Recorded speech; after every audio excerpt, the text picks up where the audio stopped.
সাধারণত সকালে মানুষের ঘুম ভাঙে পাখির কিচিরমিচির আওয়াজে।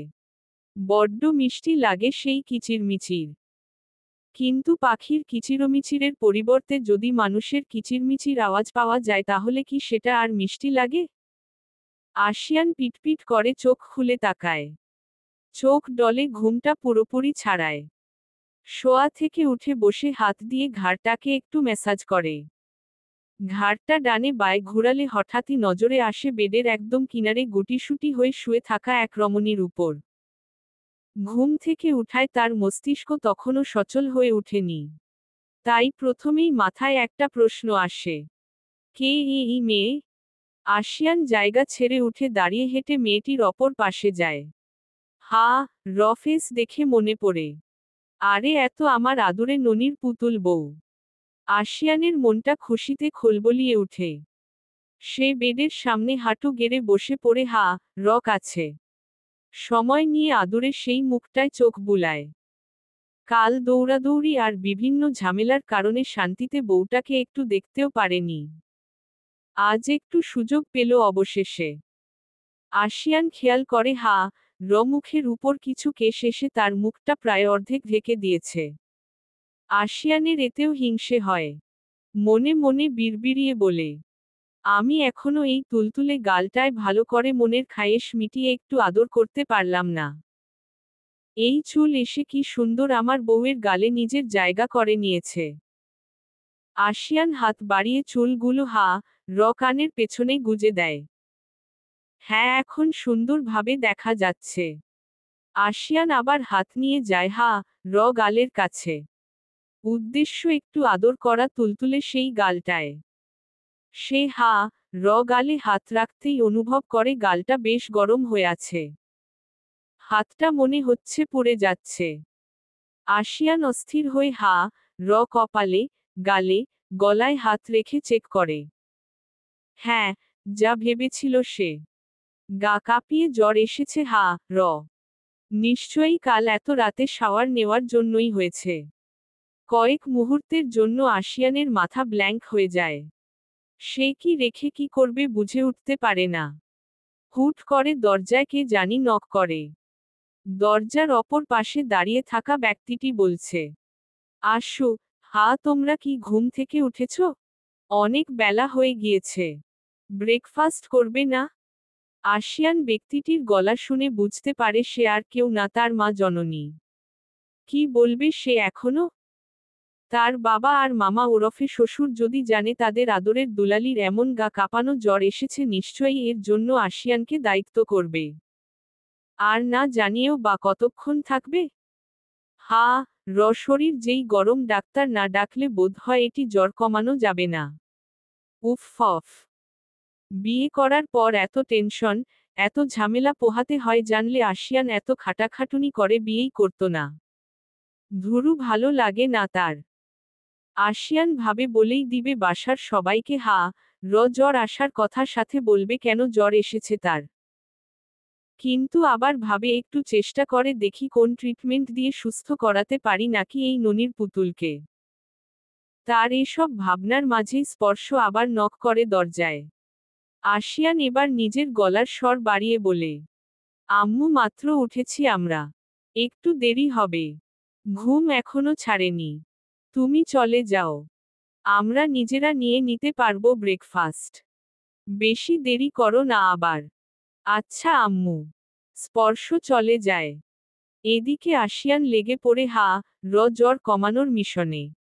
প্রথমে থার্মোমিটার দিয়ে জ্বর মেপে দেখে নেয় কত জ্বর আছে। 103 ডিগ্রি জ্বর। র জ্বর মাপা হয়ে গেলে আশিয়ান ওয়াশরুমে গিয়ে মগে করে পানি নিয়ে আসে। তারপর তার একটা রুমাল বের করে পানিতে চুবিয়ে সেটা র কপালে রাখে। জলপট্টি দিতে শুরু করে। তারপর একটা বালতিতে করে পানি এনে র মাথাটা বেডের কিনারে এনে মাথায় পানি দিতে শুরু করে। বেশ কিছুক্ষণ মাথায় পানি দেওয়ার পর বালতি ওয়াশরুমে রেখে এসে একটা ভেজা তোয়ালে দিয়ে র মুখ, হাত, পা মুছে দিতে থাকে। এভাবে দীর্ঘ 1 ঘন্টা সেবা শুশ্রূষা করার পর র জ্বর কিছুটা কমে। আশিয়ান হা কপালে আর গালে হাত রাখলে বুঝতে জ্বরের তেজটা একটু কমেছে। সে আবার থার্মোমিটার দিয়ে চেক করলে দেখে জ্বর 100 ডিগ্রিতে নেমেছে। হুঁশ ফিরতে থাকে আস্তে আস্তে করে। আশিয়ান খেয়াল করে বিড়বিড়িয়ে কিছু একটা বলছে। আশিয়ান মুখের কাছে কানটা আনে শোনার জন্য। সে শুনতে পায়, পাপা, তুমি কোথায় পাপা? পাপা, আই মিস ইউ। অসুখ বিসুখ বা আমাদের যে কোনো প্রয়োজনে আমরা যার কথা সর্বপ্রথম স্মরণ করি সেই ব্যক্তিটি হল মা। কিন্তু এক্ষেত্রে একটু ভিন্ন। তার অসুখ বিসুখ থেকে শুরু করে মন খারাপ সবটাই তার বাবাকে চাই। জন্মের পর থেকে জাভিয়ানের অতিরিক্ত ভালোবাসায় মেয়েটা এমন বাবা পাগল হয়ে গিয়েছে। হানিয়া কাজের জন্য মাঝেমধ্যে ঢাকার বাহিরে গেলে তখন ছোট্ট কে জাভিয়ান খুব সহজেই সামলে নিত। কিন্তু জাভিয়ানের ক্ষেত্রে এমনটা হলে হানিয়া নিজের মাথার চুল ছিঁড়ে ফেলার মতো অবস্থা হয়ে যেত। মেয়েটা একটা দিনও বাবাকে ছাড়া থাকতে পারে না। আশিয়ানের বেশ মায়া হয় এমন ডাকে। সে একটা গালে হাত রেখে আলতো হাতে চাপড় দিতে দিতে তাকে ডাকে। সোনা উঠো। অনেক সকাল হয়ে গিয়েছে। ব্রেকফাস্ট করবে না? কিছু খেয়ে ঔষধ খেয়ে আবার ঘুমিয়ে থেকো। উঠো সোনা বউ। আশিয়ানের ডাকাডাকিতে চোখ না খুলো আর পারে না। পিটপিট করে চোখ খুলে তাকানোর পর নিজের একদম কাছে আশিয়ানকে দেখতে পেয়ে কিছুটা ভরকে যায়। অনেকটা গতকাল রাতের মতো। কিন্তু গতকাল রাতের মতো চিৎকার করে ওঠে না। সহজেই নিজেকে সামলে নেয়। আশিয়ানের হাতটা ঝাড়া দিয়ে নিজের গাল থেকে সরিয়ে দিয়ে দুই হাত দিয়ে ঠেলে আশিয়ানকেও দূরে সরিয়ে দেয়। তারপর শোয়া থেকে উঠে বসে। আশিয়ান এমন কাজে অল্প বিস্তর কষ্ট পায়। কিন্তু কিছু বলে না। বালিশের পাশ হাতড়ে নিজের ওড়না খুঁজে বের করে তা গায়ে জড়িয়ে নেয়। তারপর বসা থেকে উঠে দাঁড়ালে দুর্বলতার কারণে তার মাথা ঘুরে যায়। ধপ করে আবার বেডে বসে পড়ে। আশিয়ান তড়িঘড়ি করে একটা বাহু ধরে অস্থির গলায় জিজ্ঞেস করে, কি হয়েছে বউ? খারাপ লাগছে বেশি? চলো ফ্রেশ হয়ে ডাক্তারের কাছে নিয়ে যাই। এবারও তেজ দেখিয়ে নিজের হাত ছাড়িয়ে নেয়। তারপর তোরাক করে বিছানা ছেড়ে উঠে দাঁড়িয়ে হাঁটা দেয়। কিন্তু বেশি দূর যেতে পারে না তার আগেই ডান হাতে প্রবল বেগে টান পড়ায় তাকে পেছনে ফিরতে হয়। পেছনে ফিরে দেখে আশিয়ান রাগী দৃষ্টি আর শক্ত চোয়াল নিয়ে তার দিকে তাকিয়ে আছে। নিজের হাত আশিয়ানের হাত থেকে ছাড়ানোর জন্য মুচড়ামুচড়ি করতে করতে বলে, সকাল হতে না হতেই অসভ্যতামি শুরু করে দিয়েছেন? হাত ছাড়ুন। আশিয়ান হাত তো ছাড়েই না, উল্টো তার হাত টান দিয়ে নিজের বুকের উপর এনে ফেলে। এতে আরো ক্ষেপে যায়। সে তার দুই হাত দিয়ে আশিয়ানের বুকে ধাক্কা দিতে থাকে ছাড়া পাওয়ার জন্য, কিন্তু আশিয়ানের শক্তি আর নিজের শরীর ফুটবল থাকার কারণে তেমন একটা সুবিধা করতে পারে না।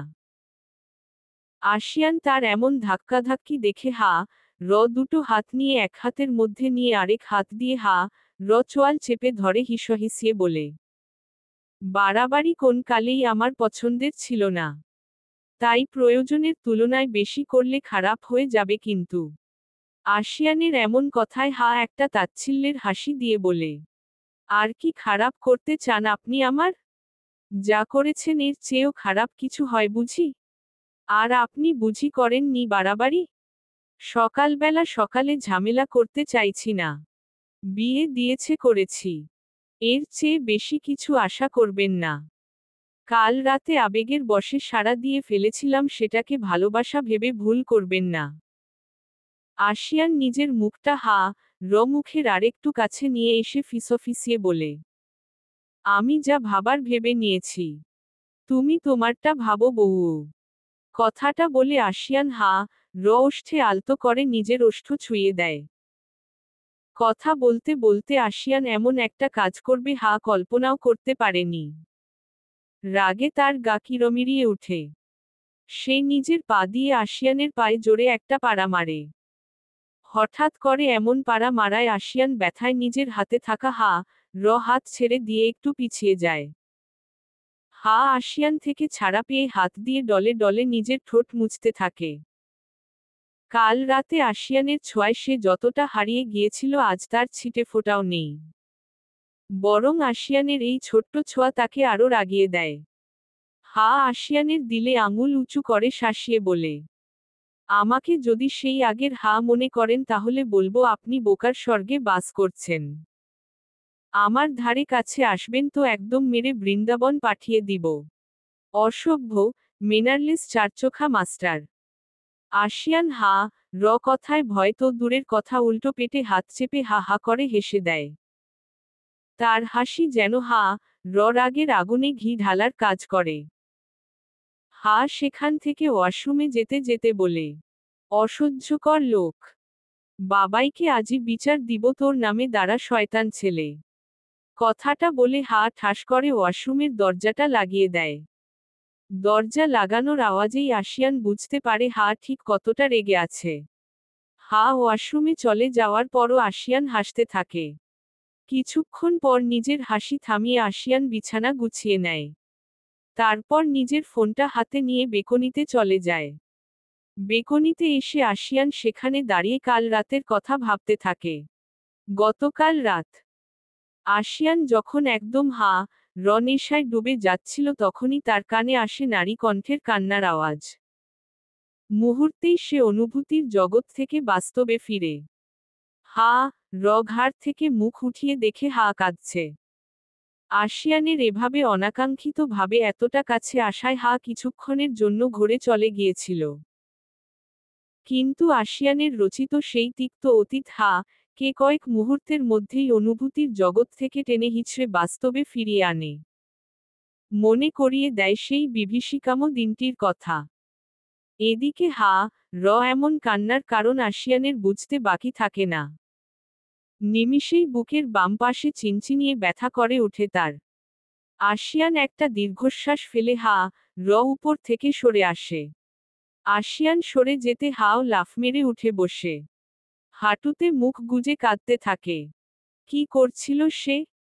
এমন এক লোকরে ডাকে সাড়া দিচ্ছিল যার কারণে তাকে ও তার পরিবারকে বিনাদোষে অপমানিত হতে হয়েছিল সমাজের কাছে। না চাওয়া সত্ত্বেও তাকে মেনে নিতে হয়েছিল সে নিকৃষ্ট সব অপবাদ। কথাগুলো ভাবতে ভাবতেই তার আরো কান্না পায়, সেই সাথে নিজের প্রতি রাগও হয়। বেড থেকে নেমে রুমের দরজা খুলে গটকটিয়ে হাঁটা শুরু করে। আশিয়ান হতভম্ব হয়ে তার পেছনে পেছনে দৌড়াতে থাকে। আশিয়ান দেখে তাদের বাসার ছাদে যাচ্ছে। আশিয়ান ঘাবড়ে যায়। এই বিয়ে আর তাকে মেনে নিতে না পেরে সুইসাইড করতে যাচ্ছে না তো? প্রশ্নটা মনে হতেই ভয় জেঁকে ধরে তাকে। আশিয়ান নিজের হাঁটার গতি বাড়িয়ে দেয় কিন্তু ততক্ষণে ছাদে পৌঁছে গিয়েছে। আশিয়ানের এই ভাবনাটাও ভুল প্রমাণিত হয় যখন আশিয়ান দেখতে পায় সুইসাইড করতে নয় বরং নিজের কষ্ট বিলাস করতে ছাদে এসেছে। ছাদে রাখা দোলনায় বসে পড়ে তারপর আপনমনে কাঁদতে থাকে। আশিয়ান তার কাছে যেতে নিয়েও যায় না। কিছুটা দূরত্ব বজায় রেখে অন্ধকারের মধ্যে দাঁড়ায় যাতে তাকে না দেখতে পায়। বেশ কিছুক্ষণ পর কেঁদে কেটে নিজেকে শান্ত করে। তারপর বসা থেকে উঠে দাঁড়ায়। আশিয়ান যখন দেখে বসা থেকে দাঁড়িয়েছে তখন সে বুঝতে পারে এখন রুমে ফিরবে। সে ছাদের দরজার পেছনে লুকিয়ে পড়ে। ছাদ থেকে রুমে এসে আশিয়ানকে দেখতে পায় না। সে আশিয়ানের কথা আর না ভেবে নিজের মতো শুয়ে পড়ে। অতিরিক্ত কান্নাকাটি করায় তার মাথা ব্যথা শুরু হয়ে গিয়েছে। এছাড়া এত রাত করে শাওয়ার নেওয়ায় ঠান্ডাও লেগে গিয়েছে। শোয়ার সাথে সাথে ঘুমিয়ে পড়ে। আশিয়ান রুমে ঢুকে 15-20 মিনিট পর এসে সেও চুপচাপ অপর সাইডে শুয়ে পড়ে দিকে মুখ করে। মাথার নিচে এক হাত রেখে দেখতে থাকে ঘুমন্ত কে। কে দেখতে দেখতে একসময় সেও ঘুমিয়ে পড়ে। আশিয়ান তার ভাবনার জগৎ থেকে বের হয়ে ফোন লাগায় তার একমাত্র বেস্ট ফ্রেন্ডকে। ফোনটা রিসিভ হলে আশিয়ান হড়বড়িয়ে বলতে শুরু করে, দোস্ত এই তো সেই আগের নাই রে। এ তো পুরাই অ্যাটম বম। এরে আমি সামলাবো কি করে সারা জীবন? জানিস একটু হাত ধরে কাছে গিয়েছিলাম তাতেই রেগে আমার পায়ে এমন পাড়া দিয়েছে খুঁড়িয়ে হাঁটতে হচ্ছে আমায় এখন। ফোনের অপর পাশের ব্যক্তিটি আশিয়ানের এমন অসহায়ের মতো বলা কথাগুলো শুনে উচ্চস্বরে হেসে দেয়। বন্ধুর এমন ব্যঙ্গাত্মক হাসি শুনে আশিয়ানের মেজাজ আর মন দুটোই খারাপ হয়ে যায়। আশিয়ান দাঁত কিরমিরিয়ে বলে, আমি এখানে আমার কষ্টের কথা বলছি আর তুই হাসছিস? এই তুই আমার বেস্ট ফ্রেন্ড? ব্যক্তিটি আশিয়ানের সব কথা শুনে ঠিকই কিন্তু নিজের হাসির জন্য কোন উত্তর দিতে পারে না। আশিয়ান এবার রেগে বলে, আমি ফোন রাখছি।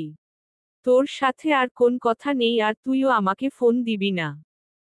কথাটা বলে আশিয়ান ফোন কাটতে যাবে তখনই ব্যক্তিটি বলে, শুন আশিয়ান কাটিস না ফোন। আচ্ছা আমি আর হাসব না।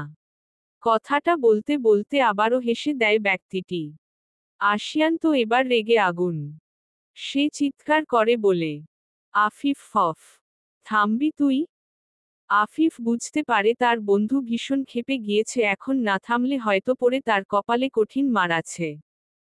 আফিফ বহু কষ্টে নিজের বাকি হাসিটুকু গিলে নেয়। তারপর স্বভাবসুলভ গম্ভীর হয়ে বলে, তো তুই কি মনে করেছিলি ও আগের মতো তোর আগে পিছে ঘুরবে প্রেম করার জন্য? আফিফের গম্ভীর গলায় করা প্রশ্নটা আশিয়ানকে অনুতাপের সাগরে পতিত করে। আশিয়ান বেকনিতে রাখা কাউচে বসে পড়ে, তারপর বলে, আগের মতো না হোক কিন্তু নতুন করে আমরা সবটা শুরু করতে পারি তো? এতই সহজ? 5 বছর আগে তোর করা কাজটা ভুলে গিয়ে গতকাল অনাকাঙ্ক্ষিতভাবে তোর সাথে হওয়া বিয়েটাকে মেনে নেওয়া এতই সহজ মনে করছিস?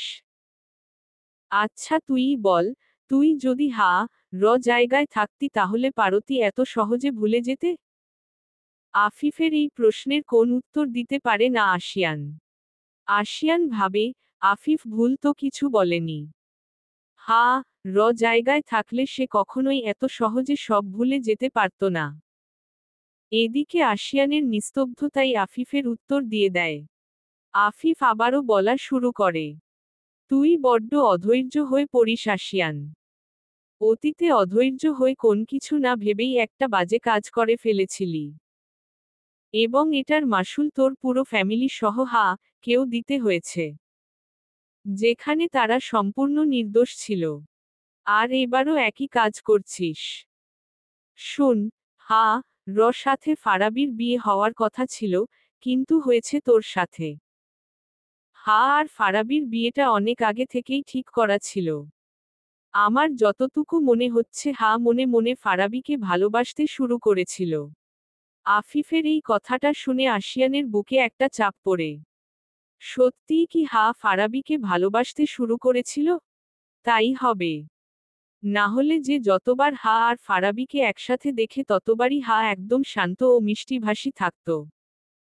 কিন্তু আশিয়ানের ক্ষেত্রে তার বিপরীত। কথাগুলো ভাবতে ভাবতে আশিয়ান অনুভব করে এক অজানা ভয় তাকে আষ্টেপৃষ্ঠে জড়িয়ে ধরছে। সে আফিফের কথায় মন দেয়া আফিফ বলে, যদি ভালোবেসেও থাকে তাহলে এখন আর কিছু করার নেই। কে ভুলতে হবে ফারাবিকে। এর জন্য তাকে কিছুটা সময় দেওয়া অত্যাবশ্যক। আর তোর উচিত হবে ধৈর্য ধরে কে এই সময়টুকু দেওয়া। সর্বোপরি তোদের সম্পর্কটা দীর্ঘস্থায়ী করার জন্য সময় লাগবে। তুই তোর কাজগুলো দিয়ে কে বুঝানোর চেষ্টা করবি তুই অতীতের কাজগুলোর জন্য অনুতপ্ত। বর্তমানে তুই তোর স্ত্রীকে প্রচণ্ড ভালোবাসিস এবং তার সাথেই সারাজীবন থাকতে চাস। ছোট ছোট যত্ন নে। জানিস তো নারীদের নিজের বশ করার মাধ্যমগুলো হলে তার যত্ন নেওয়া এবং ভালোবাসা। বুঝতে পেরেছিস? আশিয়ান মনোযোগ দিয়ে আফিফের পুরোটা লেকচার শুনে।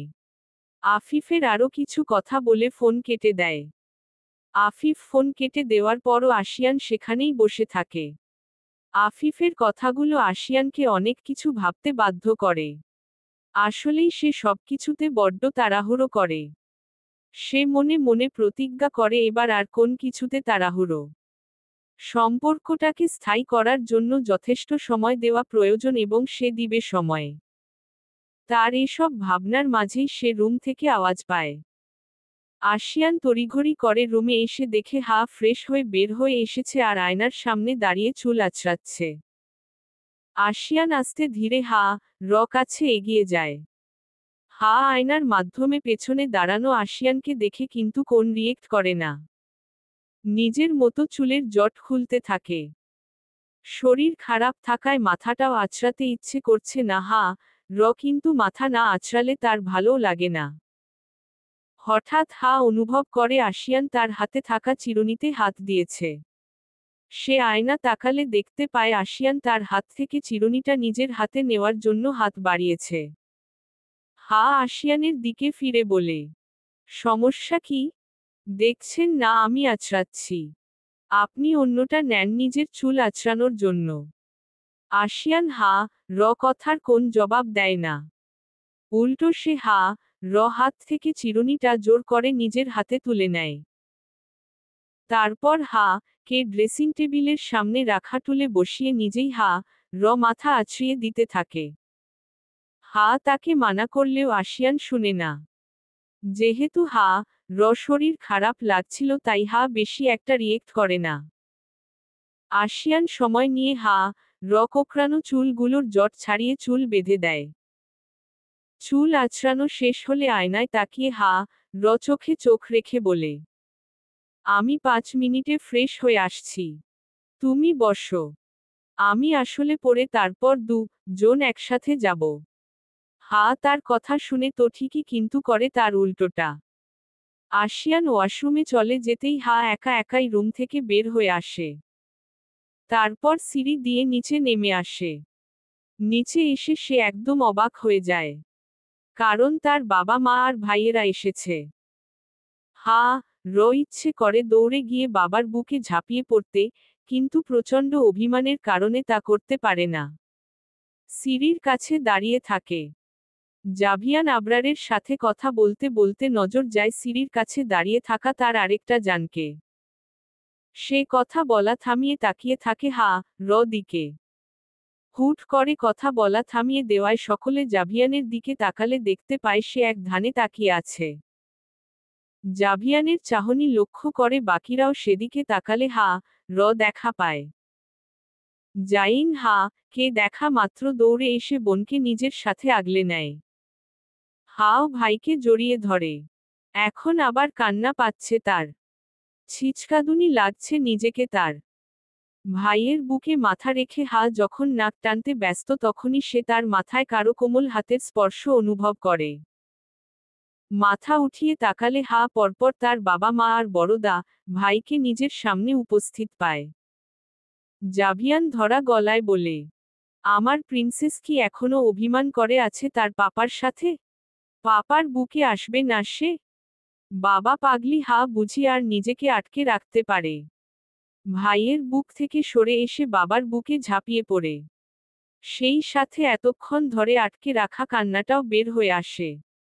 বাবার বুকে মাথা রেখে অল্প শব্দ করে কাঁদতে থাকে জাভিয়ান চুলের উপর হাত বুলিয়ে দিতে দিতে বলে, কাঁদে না মা। পাপা আর আম্মু যা করেছি তা তোমার ভালোর জন্যই করেছি। আজ হয়তো তোমার কাছে কাজটাকে খারাপ মনে হতে পারে, কিন্তু যেদিন তুমি মা হবে সেদিন বুঝবে বাবা মা কখনো সন্তানের খারাপ চায় না।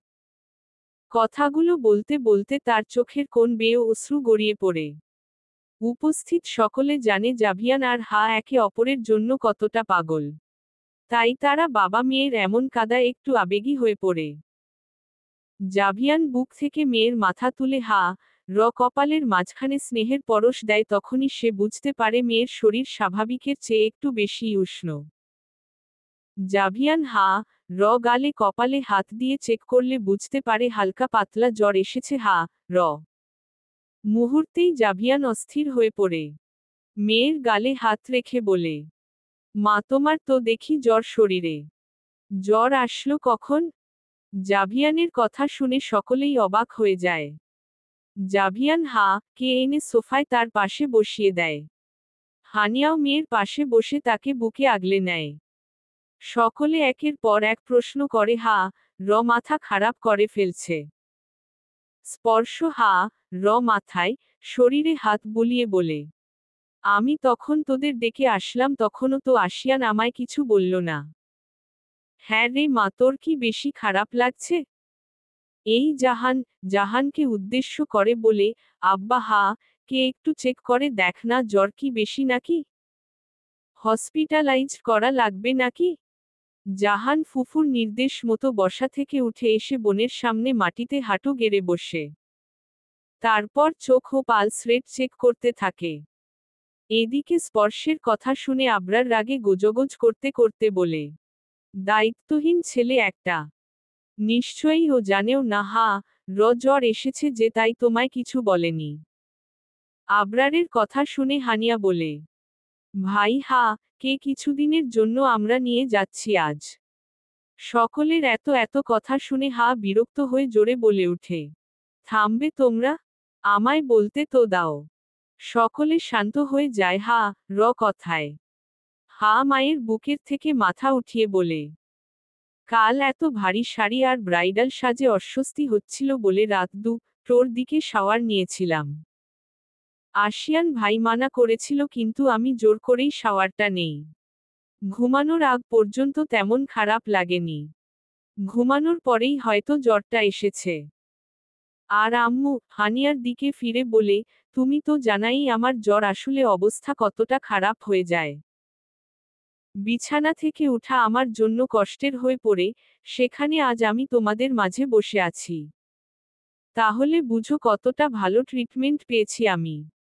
সবটাই কিন্তু আশিয়ান ভাই করেছে। তাই বাবাই আবরারের দিকে তাকিয়ে বলে, না জেনে শুধু শুধু আশিয়ান ভাইকে দোষারোপ করো না। দীর্ঘ একটা বক্তব্য শেষ করে থামে হাঁপিয়ে উঠেছে সে। এদিকে সকলে করে তার কথা শুনে। কথা শেষ হলে হানিয়া অবাক চোখে জাভিয়ানের দিকে তাকায়। দেখতে পায় জাভিয়ানও তার দিকেই তাকিয়ে আছে, ঠোঁটের কোণে এক চিলতে স্বস্তিদায়ক হাসি ঝুলছে। জাভিয়ানের চোখ যেন হানিয়াকে বলছে, দেখো বলেছিলাম না আশিয়ানি সঠিক পাত্র আমাদের রাজকন্যার জন্য। হানিয়ার মাতৃহৃদয় চিন্তামুক্ত হয়। তারও ঠোঁটের কোণে হাসি ফুটে। তাদের থেকে অদূরে দাঁড়িয়ে থাকা এক ব্যক্তির ওষ্ঠেও তৃপ্তির ছোঁয়া দেখা দেয়। বিড়বিড়িয়ে বলে, আমার আদুরে পুতুল বউ, তোকে এমন পাগলকরা ভালোবাসায় ভাসাবো যে তুই উন্মাদ হয়ে শুধুই আমায় চাইবি। আমার স্পর্শ, আমার উপস্থিতি ছাড়া এক মুহূর্তও থাকতে পারবি না, দিশাহারা হয়ে হারিয়ে যাবি আমার মাঝে। এই আশিয়ান মির্জার উন্মাদনায় ভরপুর ভালোবাসা নিতে প্রস্তুত তো তুমি পুতুল বউ? দোতলার করিডোর থেকে নিচে ড্রয়িং রুমের পুরো ঘটনা প্রত্যক্ষ করে আশিয়ান। কাজটা তাকে আর একবার চোখে আঙুল দিয়ে দেখিয়ে দেয় নিজের ভুলটাকে। চলবে পরবর্তী পর্ব পেতে চ্যানেলটি সাবস্ক্রাইব করুন।